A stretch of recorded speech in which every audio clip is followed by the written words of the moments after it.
Charcoal. Good boy, buddy. You were going the right way. I'm sorry. Did I turn around and confuse you? Good job, guys. Okay, go ahead. Go ahead, Charcoal.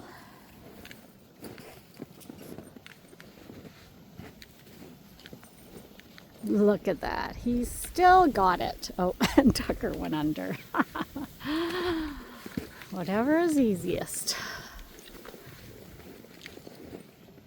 So we are just gonna wait for Chewy. I might have to call him because we kind of went off on a totally different path. One that we normally kind of don't go into once we're at this stage, because normally we head to the van by now. But hold on.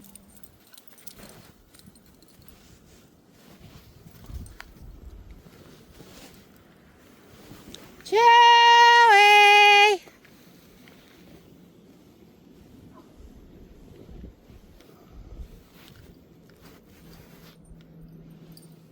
Good boy, Charcoal. Charcoal's like, which are we moving? Are we coming?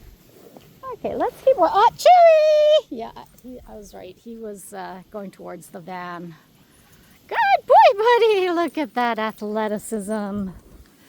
Good job, guys. Good boy, Chewy. Good boy, Charcoal.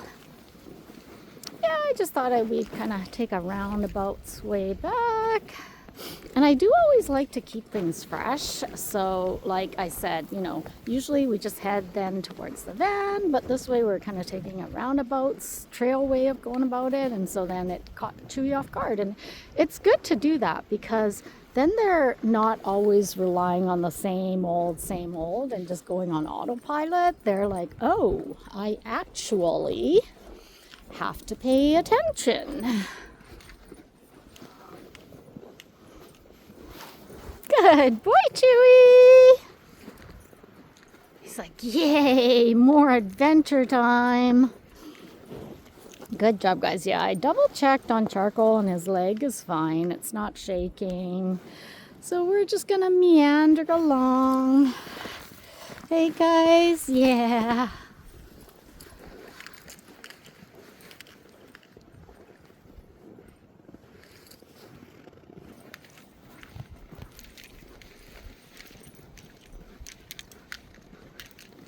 Good boy. Yeah, Tucker's got a very, very close range of comfort. Like, notice how far ahead he got, and then he looked back, waited for me to catch up. And that's great. Like, that's pretty awesome for most of us, right? Because most of us like to kind of keep, and especially that he's a small dog, honestly, that's a good thing. Chewy has a pretty long range, and I've had other dogs that have longer ranges. Like, they're totally okay with like running across the field to almost no view, and then, you know, playing for a few minutes there, and then coming back towards where they came from, and then start looking for their human.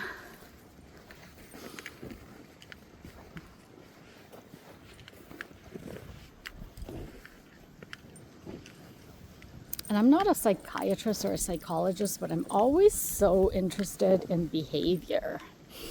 And so it's kind of funny because I find, just like humans, dogs behave in a lot of ways like the same way, you know, like they have love emotions, they have annoyance, they have different sizes of personal bubbles, personal space. Some are barkier than others, some are more outgoing than others. There was a point to that starting that conversation, and I totally forgot what it was now.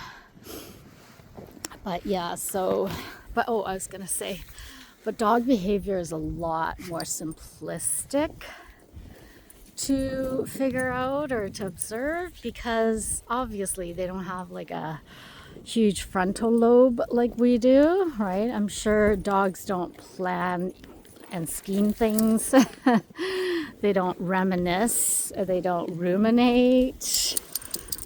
Things that can really hamper human behavior, you know, like a lot of the negative things I think that can hamper human behavior, like ruminating. Like ruminating is probably one of the most toxic things we can do, and yet so many people do it. Like dogs live in the present moment, and I think that's why they're so happy. And it's kind of funny because when you look at a lot of like self-help things or, you know, spiritual things, it's always living in the moment. Forget the past. It's happened, done, can't fix it. But we can definitely in this moment make things great or make things better. And that's what dogs do. They make the best of the moment. Hey, yeah.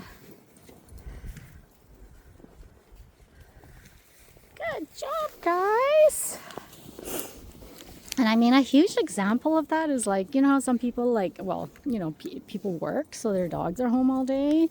And when you come home, there might be a moment where they're like, honestly, dogs have done this to me all the time, where like they take 30 seconds to a minute to 5 minutes giving me shit for leaving them, right? Like some of them bark, some of them like dog talk, and some of them whine. I don't know. They do it in different ways. But yeah, they're like, why'd you leave me here for so long? But then like a minute to 5 minutes later, they totally forget it. And then they get excited and they're like so happy you're home. Like, oh, thank God you're home.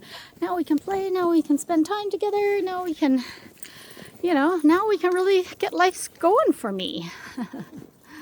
Yeah, so dogs are a lot more simplistic. Like they don't hold grudges. You know, like they're not going to be like, you left me at home for 8 hours. I'm going to ignore you for 8 hours now. Nope. They get over it really quick and then they celebrate.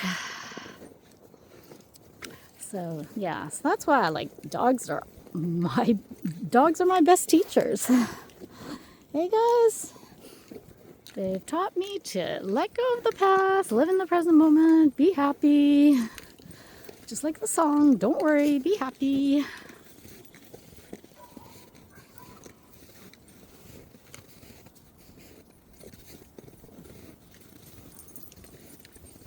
Good boy, Chewy.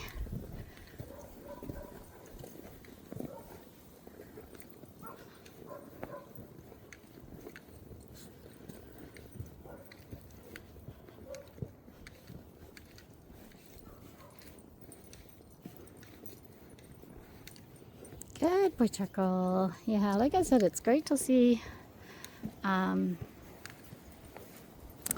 Tucker, like just, you know, off doing his thing. Even though it's like a small distance, it's still really good for him to sniff and to, you know, do this and that and not just be at my heel. I mean, I'm sure my heel is interesting, but I think going around sniffing at trees and marking and looking and meeting other dogs is a lot more interesting than my ankle.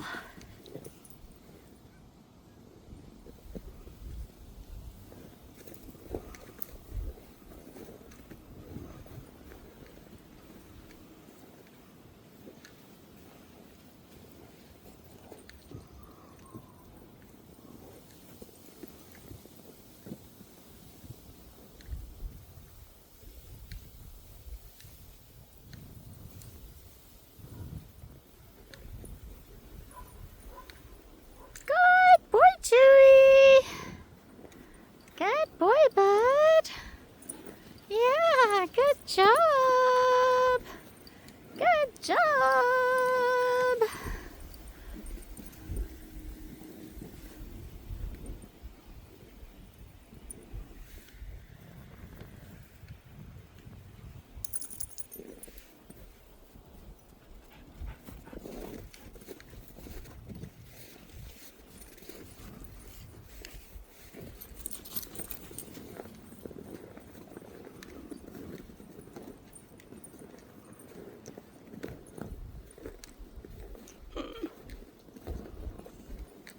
Good boy. Oh, good boy, Tucker. Good boy, Chewy. Good boy, Charcoal.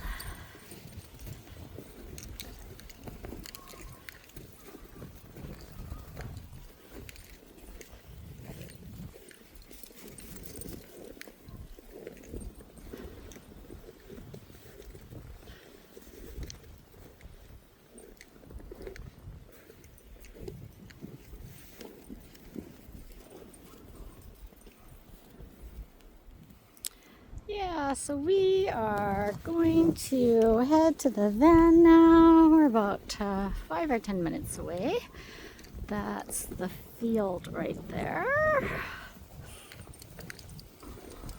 And yeah, we're just coming up on a different way to get back. Usually we're actually on the other side of the park. Well, actually this way we do a lot in the summer, but I don't do so much in the winter because it's a little closer to, because like where it leads eventually is to, it could lead to the road or it could lead to the other side, which is the river. And so we don't like to be near the river at this time of year. So that's probably why we hang around on the other side of the park with trails.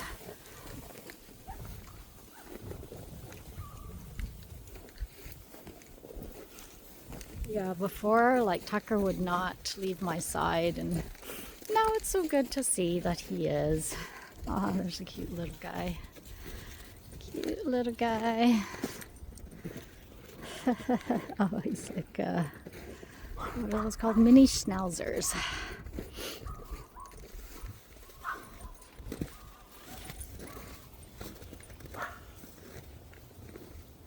Good boy, Chewy. Oh, look, Charcoal's like not ready to go home because he knows that's the way away from the van. Yeah, that leads eventually to a trail that goes right along the river. So we're definitely not heading that way. Good boy. And if I only had Charcoal and Tucker with me, I would totally take that trail because, like I said, they don't veer too far for me, but Chewy definitely has the potential and most likely will go down to the river, if at the very least, just to check it out. But yeah, so that's why we avoid the river, because of Chewy. Chewy goes anywhere and everywheres. We just want to make sure he's safe. Good boy, Chewy.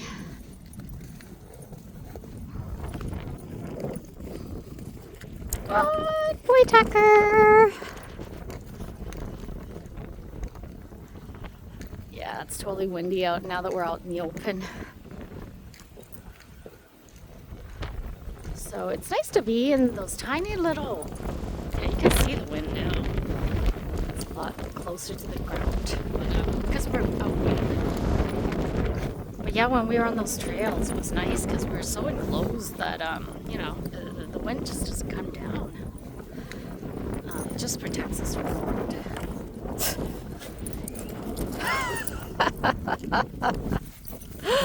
I noticed some dogs do that. Like, they're like, while you're down, I'm gonna see if I can, like, what's the word, dominate you kind of thing, or play, I don't know. But yeah, dogs don't like it when they're down, and dogs approach them in a fast way like that.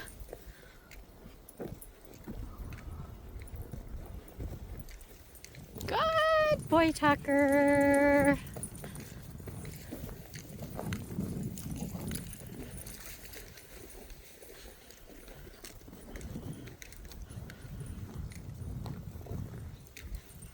Oh, there's another white little guy. The little Scotty. Hello, bud. Hi. Can you grab him, please? Yeah. Thank you. No problem. I have had experience with these kind of dogs. When it's like time to go home, they're just like, see ya. Yeah. See you later.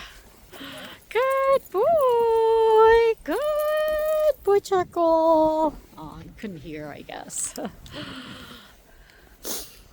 That plus, he probably doesn't want to go home, so he's like, got selective hearing, you know.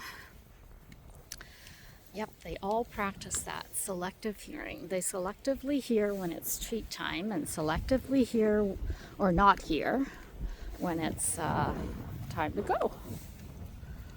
I'm like, oh, I think the wind is saying something to my ears, but I can't make it out.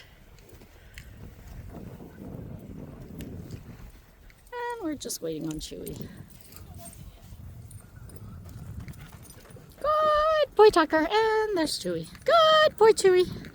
And now we're home. That's the bathroom near the entrance. Yeah, they have an amazing bathroom facility here. It's flushable, warm water to wash your hands, to dry, a dryer to dry your hands, and usually it's pretty clean, I'd have to say. But yeah, one of, actually probably the best bathroom facility in a dog park. I'm surprised Terwilliger doesn't have one of these, like that they haven't demanded one at Terwilliger Park, because it's big enough to definitely house a very nice bathroom like that, like a powered bathroom, powered flushable bathroom facility. They still live on outhouses, which is kind of crazy. And I'm sure it's the cheapest thing in the world, but not the most comfortable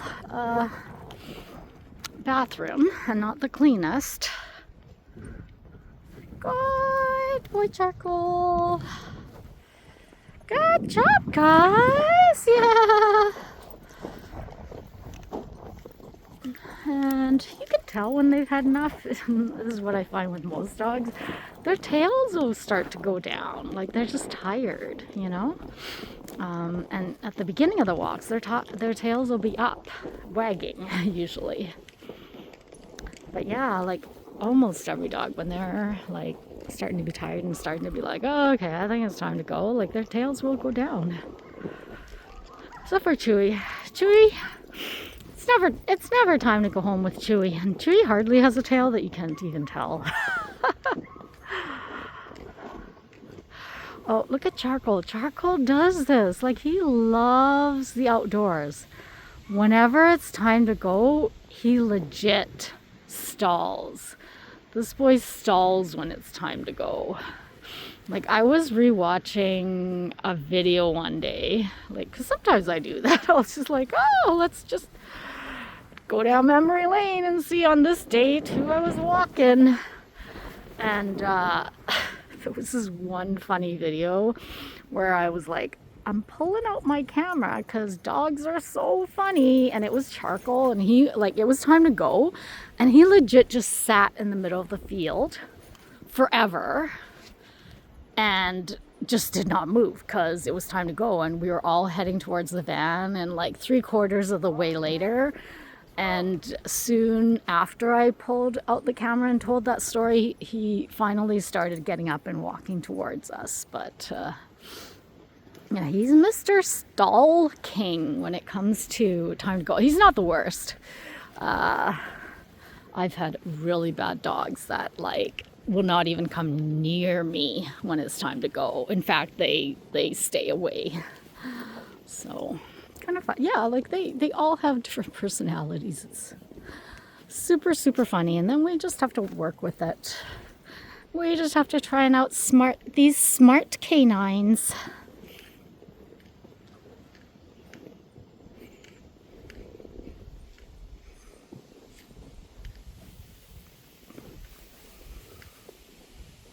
And when I take Charcoal on a walk around the neighborhood on a leash, like, he tells us where to go. It's so funny. Like, if I want to go a certain way, he'll just stand there, and I'll pull him, and he'll just stay still. And if he wants to go a certain way, he's like, I'm going this way. Are you following me? Because I'm not giving in to the leash. Good boy, Tucker. Yeah, it's really cool to watch, like, these dogs blossom when they're kind of with me, you know? Like Tucker here, like, he's doing really good. Hey, buddy. Like, you know, the other half of the walk, like, he didn't bark at any of the dogs that we came across. Maybe that's part of tiredness. Maybe it's part of him calming down, but good thing is he doesn't do it. So hopefully I can work with him so that he doesn't do it right when we get to the park as well. Because I find that's the time he does it most, because that's the time he's most excited. And I think barking is just part of him getting that energy out. But there's other ways, like running.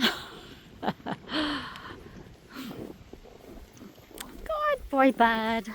Good boy, Chewy. Chewy's Mr. Stall tactic as well. Yeah, he'll go off in the bushes on the side. But then as soon as usually am parked like right by the, where I'm pretty lucky because usually there's a spot right where the first spot where it leads to the trails. And he'll legit sometimes just like know when I've loaded the dogs and then just come running and jumps in. That's how smart these dogs are.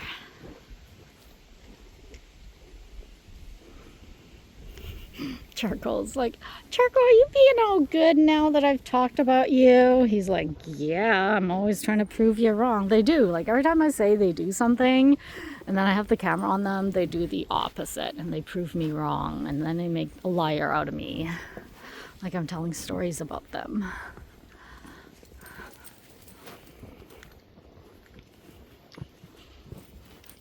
Good boy, Tucker. Good boy, Chewy. Yes, you notice how Chewy is staying closer though? Like he's popping in and out like every minute instead of every, 3 to 5 minutes kind of thing.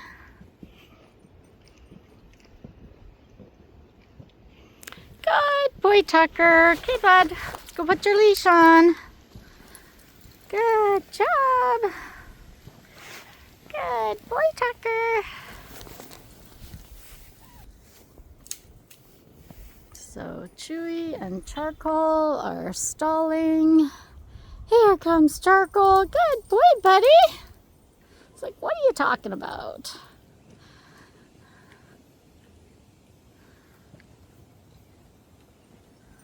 Good boy, Charcoal. Okay, so we've got 2 leashed up and 2. Oh, here comes Chewy. Chewy, come. It's like, sorry, not done yet. You guys go ahead. Just load up and I'll be right there. Yep, so not only do I speak dog, but I'm also telepathic with dogs. That was exactly what Chewy was thinking.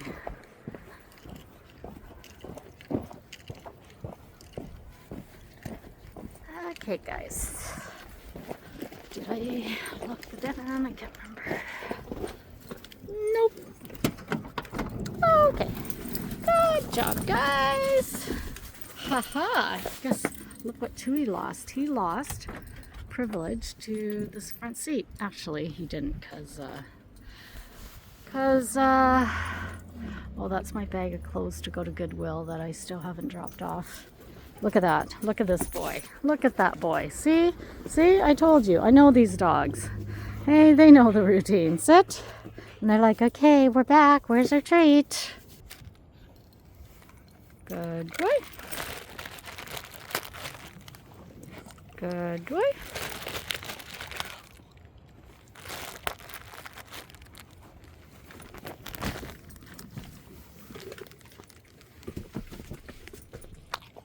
Charcoal, are you too good for treats? Good boy. Go get it, Charcoal. Chewy's like, too slow. All right, guys, good job. Good job.